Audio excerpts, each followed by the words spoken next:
Lanjutan sidang kasus hibah Gemim, Mangala jadi saksi. Gubernur lepas kontingen Sulut ke Pornas Palembang. Pasca kasus keracunan, 3 dapur MBG ditutup.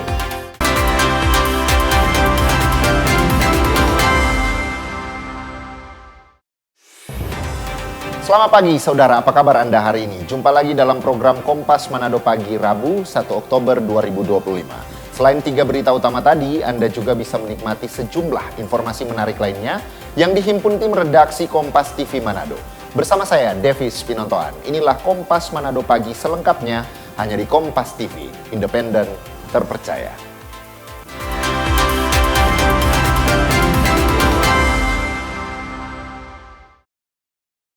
Kita ke info yang pertama, Saudara. Asisten 1 Setdaprov Sulut, Denny Mangala, hadir sebagai saksi dalam persidangan lanjutan kasus dugaan korupsi dana hibah Pemprov Sulut untuk Sinode Gemim. Sidang lanjutan kasus tersebut digelar di Pengadilan Tipikor Manado pada Senin 29 September.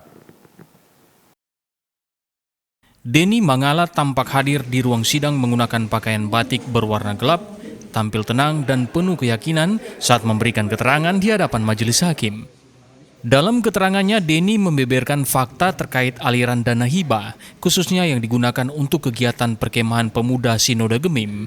Mangala membeberkan dana tersebut tidak pernah masuk ke rekening pribadi sebagaimana sempat dituduhkan kepadanya. Dana hibah tersebut mengalir ke rekening panitia atas nama Steve Keppel dan Giri Rangko, masing-masing sebagai ketua umum dan bendahara panitia perkemahan pemuda Sinode Gemim.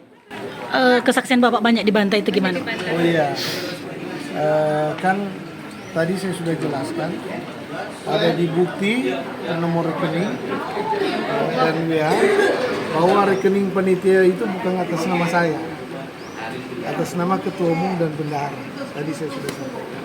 Itu aja. Jadi tanggapan Anda banyak kesaksian dari Bapak disanggah oleh terdakwa gimana? Itu ditanyakan ke terdakwa. Yang penting saya sudah menunjukkan bukti tadi di persidangan bahwa rekening panitia itu yang di share di medsos itu atas nama saya sudah tunjukkan bukti bukan atas nama saya. Artinya dana hibah ke perkemahan Sinode Gemim itu tidak masuk ke Denny Mangala. Oke? Itu saja. Ya? 500 juta rupiah. Ya. Itu masuk ke rekening ketua umum dan bendahara. Sementara itu, kuasa hukum Steve Keppel, Febri Triharyadi bilang, dari seluruh keterangan saksi yang dihadirkan, tidak satupun menyebut adanya instruksi, baik tertulis maupun lisan, dari kliennya terkait pencairan dana hibah kepada Sinode Gemim. Teman-teman lihat, surat pernyataan tanggung jawab. Ini kan tanda tangan yang buat surat pernyataan ini Denny Mangala. Di isinya ini penggunaan dana hibah, ya. Kemudian tanggung jawab mutlak terhadap orang yang membuat surat pernyataan ini. Tadi kan jelas ditanyakan bahwa mana duluan cair yang 500 juta itu untuk pemuda kegiatan perkemahan pemuda Gemim. Dia bilang harus ada ini. Nah, ketika dia cair dan sebagainya, kemudian dia menjawab lagi bahwa tanggung jawab untuk penggunaan dan sebagainya itu ada ke ketua umum, yaitu klien kami Pak Steve Keppel dan bendahara. Padahal jelas di dalam surat pertanggungjawaban ini, surat pernyataan tanggung jawab ini. Sini ada Denny Mangala, ini ada bendahara panitia Giri Rangko, ini ada ketua sinode. Isinya tanggung jawab mutlak orang yang membuat ini. Tapi ya, apapun pernyataan yang dia sampaikan, nanti yang mulia majelis hakim yang menilai mengenai ini. Febri juga menilai fakta yang muncul dalam persidangan justru menguatkan posisi kliennya karena disebutkan saksi-saksi bahwa semua atas perintah asisten 1 Denny Mangala. Dan ini menjadi fakta persidangan yang sangat penting yang akan digunakan pihaknya untuk pembelaan sidang berikutnya. Jimmy Dapar, Kompas TV Manado, Sulawesi Utara. Informasi berikutnya, Saudara, Polda Sulawesi Utara memastikan akan menindak tegas oknum-oknum yang melakukan aktivitas penimbunan bahan bakar minyak atau BBM khususnya solar. Langkah ini diambil untuk memastikan penyaluran BBM bisa tepat sasaran. Polda Sulut memastikan akan menindak tegas oknum para penimbun BBM atau mafia solar yang melakukan penimbunan BBM di tengah kesulitan masyarakat mendapatkan bahan bakar khususnya solar. Hal ini adalah respon terhadap kelangkaan BBM yang saat ini tengah menjadi sorotan masyarakat di wilayah Sulawesi Utara. Direktur Reserse Kriminal Khusus Polda Sulawesi Utara Kombes Pol Winardi Prabowo menegaskan pihaknya akan menindak tegas apabila ada masyarakat atau oknum aparat yang melakukan penimbunan BBM.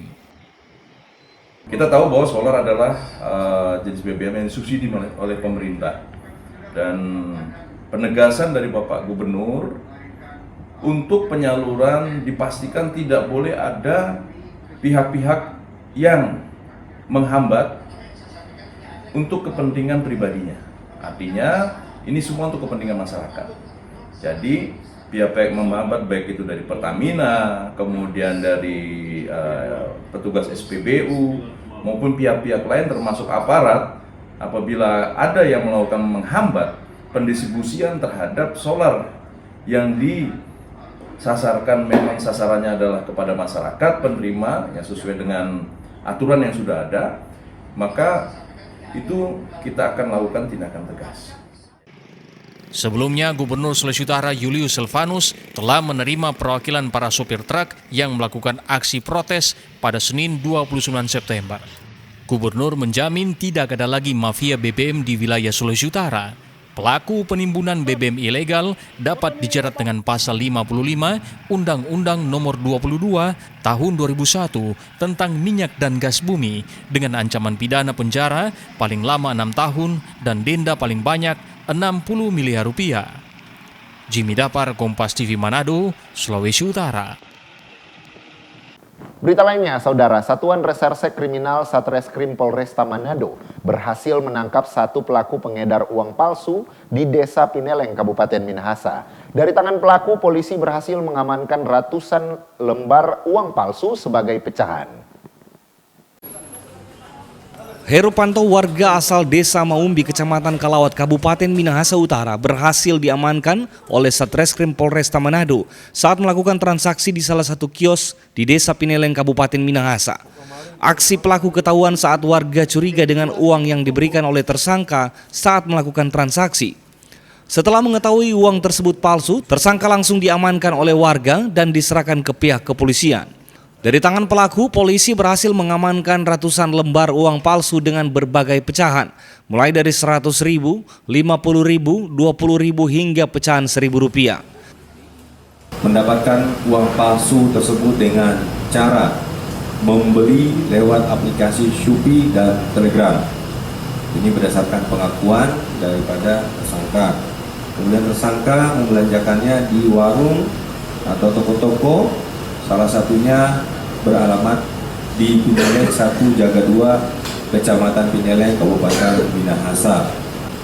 Yang pertama, uang pecahan Rp100.000 berjumlah 28 lembar, pecahan Rp50.000 berjumlah 180 lembar, pecahan Rp20.000 berjumlah 27 lembar, pecahan Rp10.000 berjumlah 24 lembar, pecahan Rp5.000 berjumlah 8 lembar, pecahan Rp2.000 berjumlah 27 lembar, dan pecahan Rp1.000 berjumlah 29 lembar.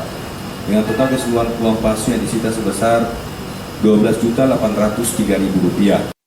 Untuk mempertanggungjawabkan perbuatannya, tersangka dijerat dengan pasal 245 KUHP dan Undang-Undang Nomor 17 tentang mata uang dengan ancaman kurungan penjara selama 15 tahun. Jimmy Dapar, Kompas TV Manado, Sulawesi Utara. Sementara itu, Saudara, Satreskrim Polresta Manado berhasil menangkap 2 orang tersangka pelaku penikaman yang terjadi di Kelurahan Politeknik Kota Manado baru-baru ini. Akibat kejadian tersebut, korban mengalami 5 tusukan dan meninggal dunia. Kasus pembunuhan yang mengemparkan warga di Politeknik Kelurahan Buah, Kecamatan Mapanget, Kota Manado, Sulawesi Utara, akhirnya menemui titik terang. Semua pelaku yang terlibat dalam aksi keji tersebut berhasil diamankan oleh pihak kepolisian. Peristiwa tragis yang menewaskan korban bernama Kevin Fataruba, seorang sopir yang juga merupakan warga Kecamatan Mapanget. Kejadian ini terjadi pada Jumat dini hari tanggal 27 September 2025 lalu. Kedua tersangka tersebut berinisial MRB dan MFN umur 19 tahun. Keduanya merupakan warga Kota Manado. Dari hasil pengembangan, polisi berhasil mengamankan 2 senjata tajam jenis badik. Akibat kejadian tersebut, korban mengalami 5 tusukan di bagian tubuh. Korban lelaki KYF telah memukul teman tersangka, di mana korban juga diketahui mau menikam tersangka, sehingga kedua tersangka kesal dengan tindakan yang dilakukan oleh korban, kemudian melakukan kekerasan secara bersama-sama terhadap korban sehingga korban meninggal dunia. Penerapan pasal dan ancaman hukuman terhadap kedua tersangka kita kenakan pasal 338 KUHP subsidiar pasal 170 ayat 2 ke 3 KUHP junto pasal 2 ayat 1 Undang-Undang Darurat nomor 12 tahun 1951 dengan ancaman pidana 15 tahun penjara.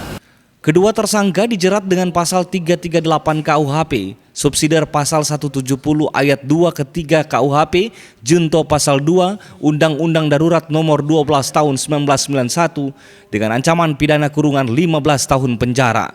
Jimmy Dapar, Kompas TV Manado, Sulawesi Utara. Informasi Gubernur lepas kontingen Sulut ke Pornas Palembang akan kami hadirkan sesaat lagi. Tetaplah bersama kami.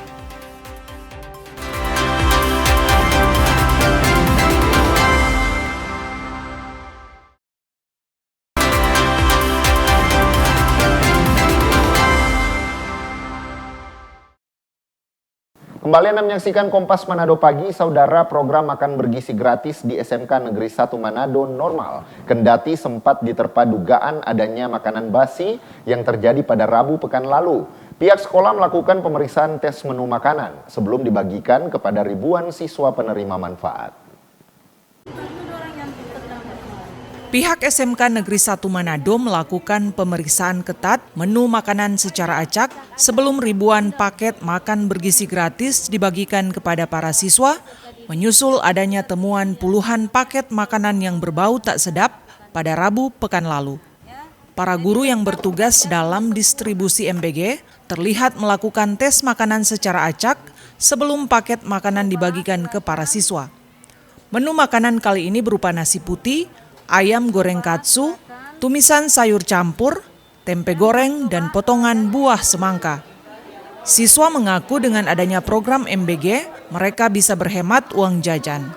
Mereka juga berharap program MBG bisa konsisten dan berkelanjutan, serta sajian makanan yang bergizi dan higienis.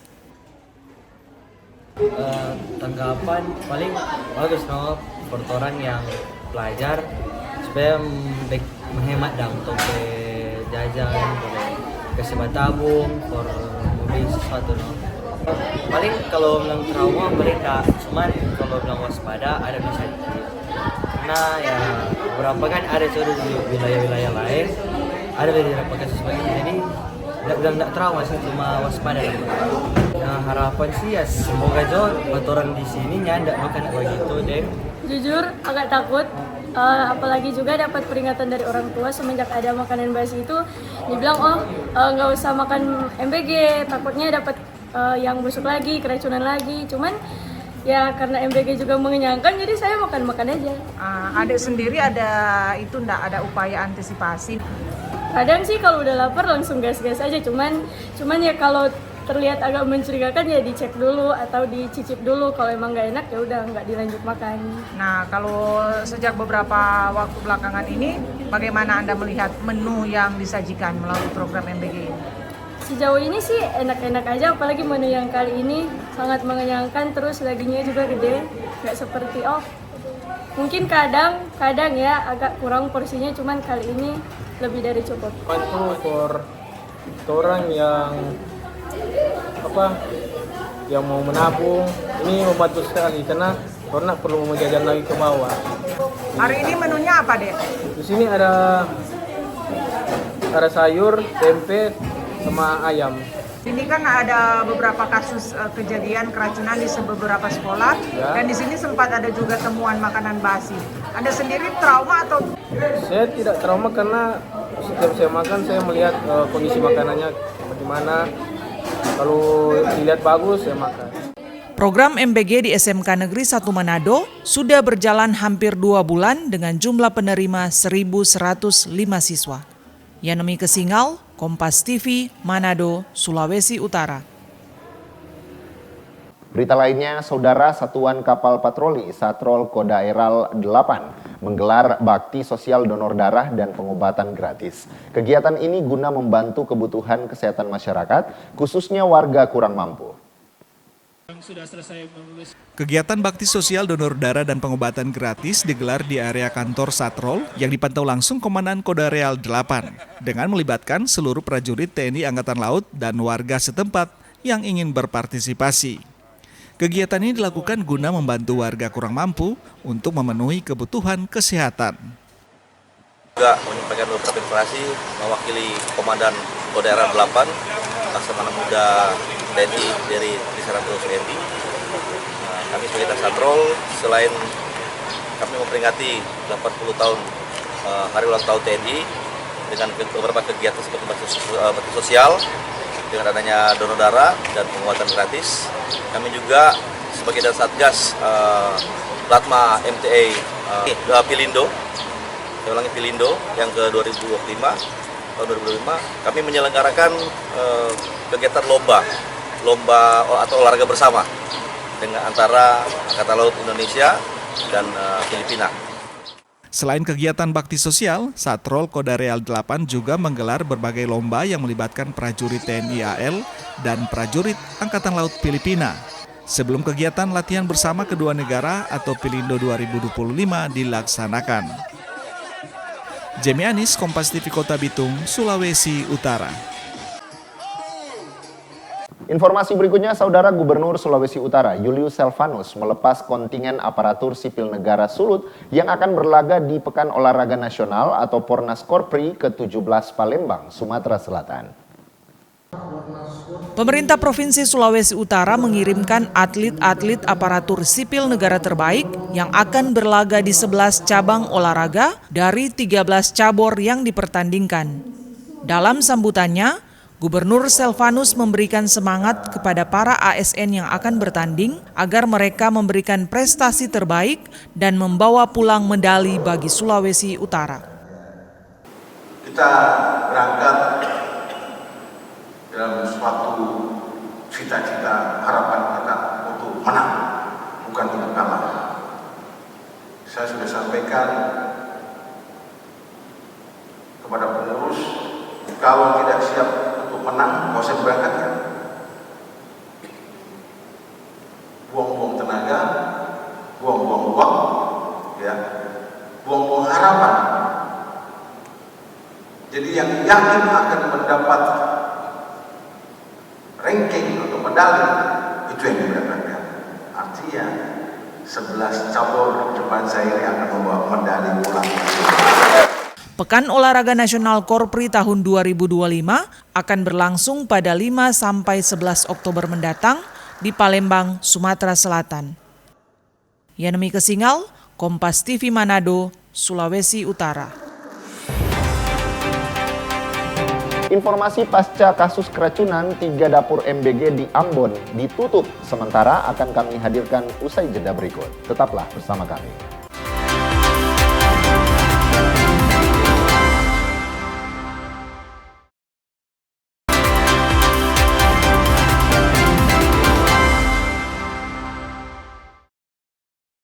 Terima kasih Anda masih bersama kami di Kompas Manado Pagi. Saudara, informasi dari sejumlah daerah di Indonesia Timur, SMA Negeri 2 Merauke menjalankan program sekolah semi militer sejak tahun 2021 bekerja sama dengan TNI Polri.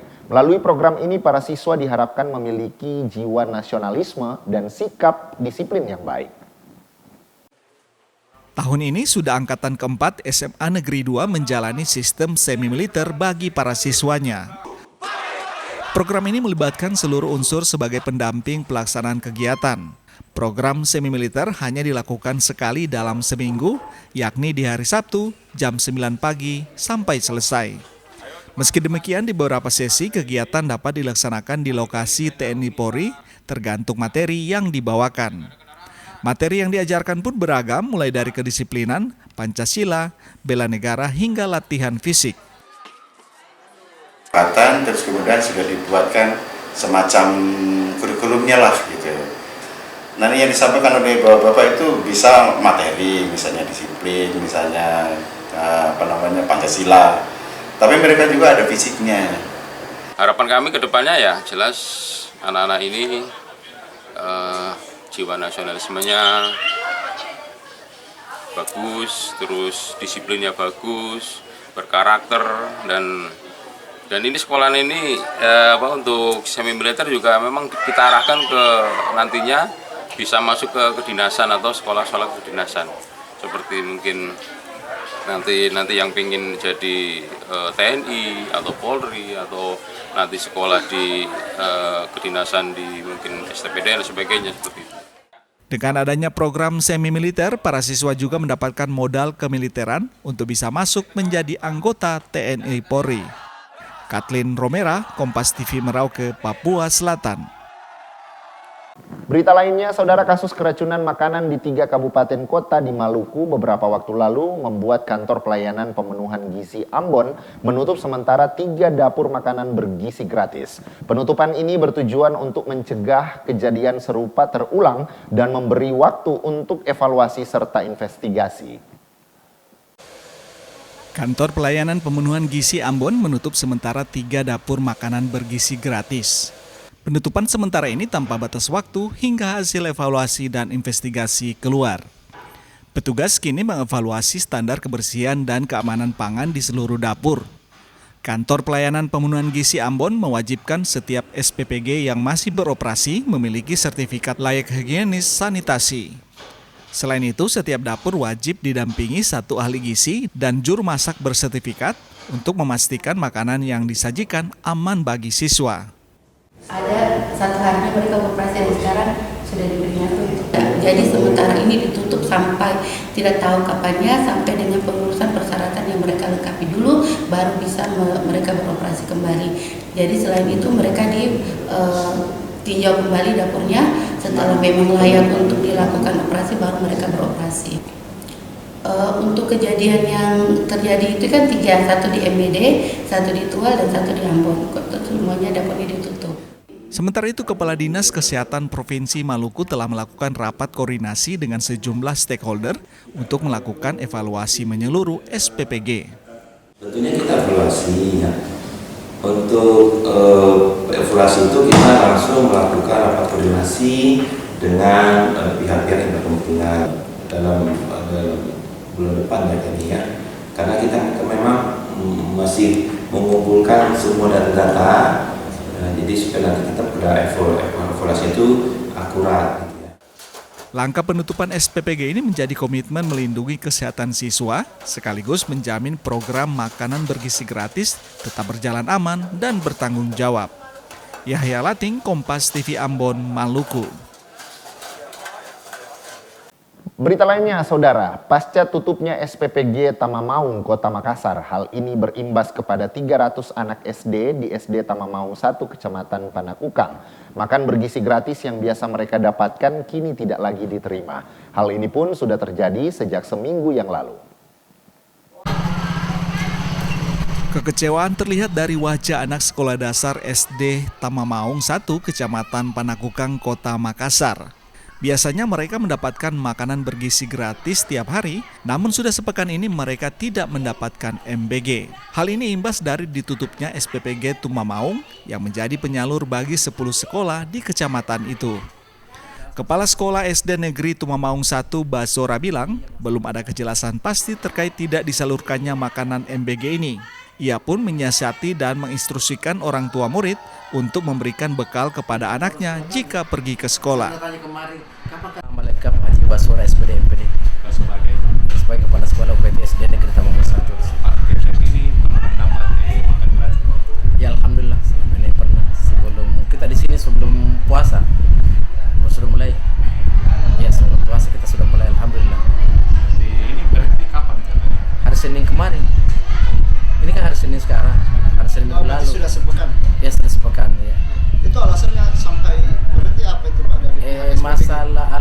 saya tidak tahu dari SPG. Yang jelasnya karena di kami itu di sekolah kami khususnya ada khusus tangan koordinator MGW ini.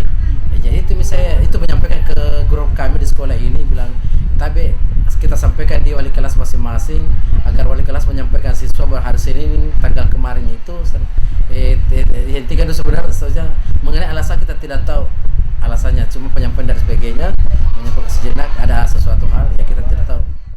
Para orang tua pun sedikit kecewa dengan penutupan SPPG tersebut. Namun mereka pun memberikan saran agar pemerintah mengkaji kembali SPPG. Kelas 2 juga. Sebenarnya semenjak ditutup agak kecewa karena sebelumnya itu kita tidak repot lagi menyiapkan makanan untuk anak-anak untuk ke sekolah, tapi semenjak ada makanan gratis itu ya alhamdulillah agak ringan kita orang tua. Bu, ini sudah berapa lama sebenarnya didapat di sini SPPG-nya? Sekitar kurang lebih 4 bulan. 4 bulan. Terus berhenti bulan kapan terjadi? Mulai minggu yang lalu. Ya. Itu apa informasinya berhenti? Kenapa? Ya katanya karena banyak orang tua yang merasa nanti makanannya ada yang basi, ada yang siswa yang keracunan. Jadi orang tua merasa cemas dan was-was. Tapi selama ini waktu terima makanan ada keluhan atau apa? Tidak ada. Untuk sementara ini tidak ada. Tapi alasan dari sekolah kasih ada informasi berhenti apa itu? Kurang tahu juga apa. Iya, belum tahu. Mereka pun bilang agar bantuan itu berupa uang saja yang diserahkan ke orang tua untuk dikelola menjadi makanan bergizi. Rama Pratama, Kompas TV Makassar, Sulawesi Selatan. Informasi tadi menutup perjumpaan kita dalam Kompas Manado Pagi. Anda bisa menyimak video tayangan kami di kompas.tv atau siaran langsung via streaming di kompas.tv/live. Saya, Devis Pinontoan, pamit undur diri. Tetap saksikan rangkaian program berita di Kompas TV, independen, terpercaya.